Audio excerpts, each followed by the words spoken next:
à Ceux qui ont peur que Camto prenne le pouvoir. Ce qui vous inquiète, ce n'est pas tant Camto lui-même, mais l'idée de remettre entre ses mains un appareil d'État démesuré, une machine néocoloniale conçue à l'époque des indépendances pour neutraliser les nationalistes de l'UPC, calquée sur la Ve République française de De Gaulle, un système hérité, non repensé et désormais obèse. Alors, pour beaucoup d'entre vous, plutôt que de prendre le risque Camto, il vaut mieux continuer à confier ce pouvoir absolu à Paul Biya, à un homme qui n'incarne plus réellement l'exercice du pouvoir, qui ruisselle désormais autour de ministres et réseaux d'intérêts qui gouvernent à sa place. Mais au lieu de perpétuer cette monarchie républicaine, pourquoi ne pas en finir avec cette architecture hypertrophiée de la présidence de la République? Pourquoi ne pas imaginer un État moderne, démocratique, où l'on ne craindrait plus qu'un clan, une ethnie ou un camp politique ne s'accapare le pouvoir simplement parce qu'il existe trop de pouvoir à prendre?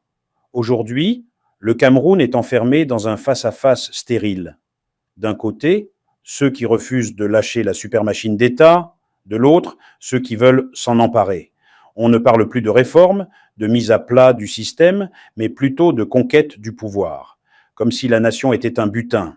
Il est triste de voir nos responsables continuer de justifier ce statu quo avec des concepts juridiques copiés de la France gaulliste, tels que ce fameux mandat impératif, pendant que les Français eux-mêmes réclament une 6e République.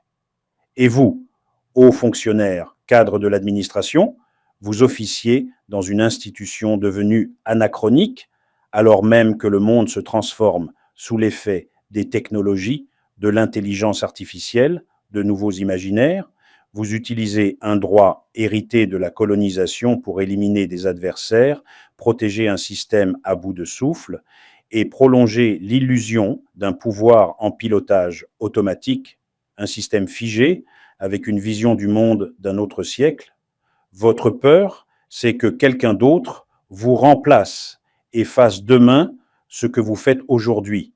Mais cette peur est une uchronie. Vous regardez l'avenir avec les lunettes du passé. Or, s'il y a bien un enjeu crucial dans cette élection, ce n'est pas le nom du prochain président, mais la fin de ce système.